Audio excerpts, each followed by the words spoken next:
शाम का वक्त, एक बंद कमरा जिसमें एक लड़की की दर्द भरी आवाज आ रही थी और उस बंद कमरे में एक आदमी एक लड़की के साथ जबरदस्ती कर रहा था।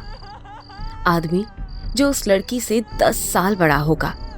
वो लड़की रोए जा रही थी, आंखों से लगातार आंसू बह रहे थे, पर वो बस अपने काम में लगा हुआ था। थोड़ी देर में ही वहां पर सन्नाटा छा गया। सब कुछ थम चुका था। वो आदमी कुछ देर उस लड़की के पास लेटा रहा। कुछ देर बाद वो उठकर उस रूम से अपने कपड़े पहनकर बाहर निकल गया। थोड़ी देर में लड़की को होश आया। उसने बेड पर ही पड़ी चादर को उठाकर अपने चारों तरफ लपेटा और बाथरूम में अपने दर्द को बर्दाश्त करती हुई चली गई। बाथरूम में शावर ऑन कर वो उसके नीचे खड़ी हो गई। पानी के साथ साथ उसके आंसू भी आंखों से निकल रहे थे। वो नहा कर आई और नाइट सूट पहनकर बिस्तर पर बैठ गई। तभी वो आदमी वापस आया और बोला, मिस दीवान, आपके पापा का इलाज हो गया है, पर वो इस समय कोमा में है। एक और झटका इशिका दीवान को लगा। वो उठकर खड़ी हुई और उस आदमी के सामने हाथ जोड़कर बोली, क्या एक बार अपने पापा से मिल सकती हूँ प्लीज? वो अब कैसे हैं? नहीं, पहले आपको मेरी शर्त के मुताबिक मुझे मेरा बच्चा देना होगा, उसके बाद ही आप उनसे मिल सकती है। सामने खड़े आदमी ने बिना किसी भाव के कहा, मैं आपको आपका बच्चा देने के लिए रेडी हूँ ऋषभ, फिर भी आप मुझे मेरे पापा से मिलने से क्यों रोक रहे हैं? इशिका ने गिड़गिड़ाते हुए कहा।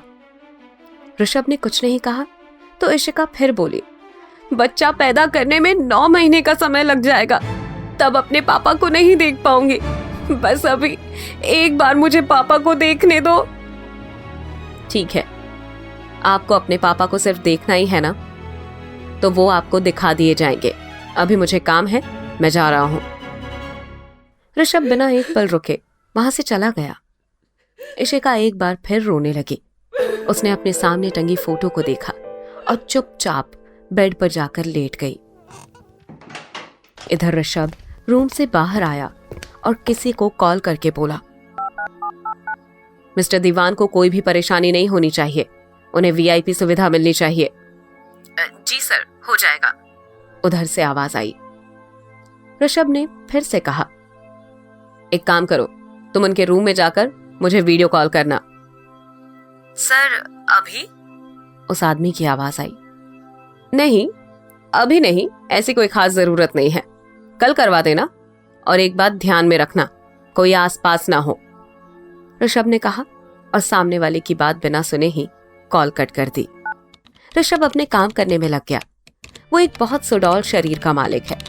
उसकी गहरी काली आंखें किसी को दीवाना बनाने और डराने के लिए काफी है। ऋषभ बजाज दिल्ली का बहुत नामी बिजनेसमैन है। उसकी एक भी हरकत से पूरी दिल्ली हिल सकती है। पर वो इस समय शांत और अपने काम में बिल्कुल खोया हुआ था। अचानक ही उसकी नजर पास रखे एक सुंदर सी औरत की फोटो पर जा टिकी और उसके लैपटॉप पर काम करते हाथ रुक गए। उसका शांत चेहरा पल भर में बदल गया। उसके चेहरे पर उदासी और गुस्से दोनों ने जगह बना ली। उसने उस औरत की फोटो को अपनी उंगलियों से छुआ और बोला, मैं तुम्हें बहुत प्यार करता हूं, तुम मुझे अकेला छोड़कर क्यों चली गई और साथ ही हमारे बच्चे को भी मुझसे दूर ले गई। मैं तुम्हें वापस ला नहीं सकता, पर अपने बच्चे को तो वापस ला ही सकता हूं ना।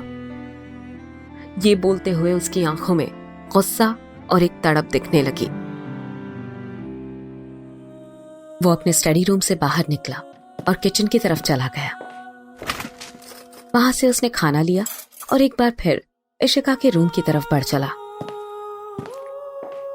इशिका उस रूम में चुपचाप बैठी थी कि तभी एक बार फिर से रूम खुल गया। इशिका एक बार फिर से सिमट गई। अंदर ऋषभ आया और इशिका को देखकर बोला, लो खाना खाकर सो जाओ, कल तुम्हें तुम्हारे पापा दिखा दिए जाएंगे। इशिका ने कुछ नहीं कहा और सिर्फ हाँ में सिर हिलाने लगी। ऋषभ ने प्लेट रखी और रूम का गेट बंद करके चला गया। इशिका ने खाना खाया और प्लेट एक साइड में रख दिया। वो दूसरी चादर ओढ़कर सोने की कोशिश करने लगी। इधर ऋषभ ने भी खाना खाया और अपने बेडरूम में जाकर लैपटॉप पर फिर से काम करने लग गया। बीच बीच में एक फोटो देखता और मुस्कुरा देता। थोड़ी बहुत देर काम करने के बाद वो भी लेट गया। इशिका को अब हल्की हल्की नींद आ रही थी। वो सो गई, पर अभी भी उसके दिमाग में ऋषभ के आ जाने का डर था।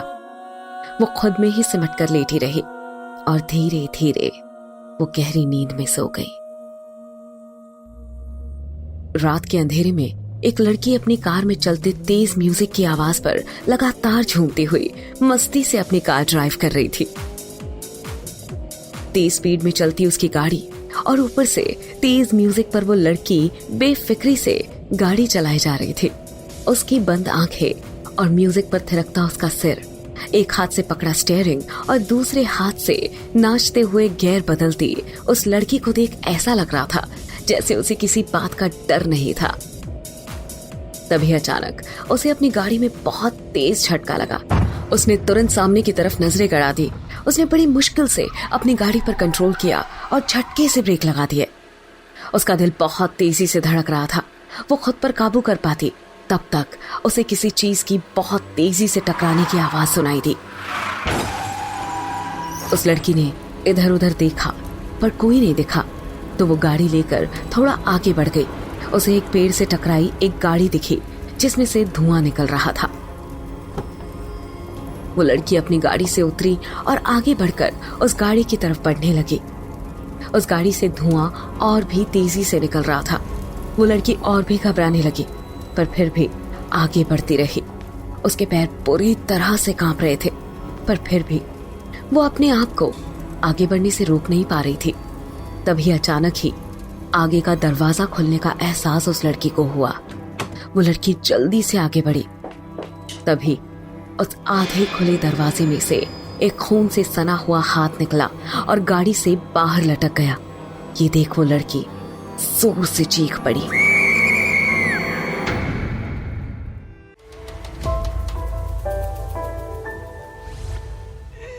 इधर इशिका काफी देर विंडो पर बैठी रही, फिर कुछ सोचकर रूम से बाहर निकली। उसने चारों तरफ घूमकर आवाज लगाई, पर घर में कोई नहीं था। ये जानकर उसके दिमाग में भाग के अपने पापा के पास जाने का आइडिया आया और वो जल्दी से मेन डोर की तरफ दौड़ पड़ी।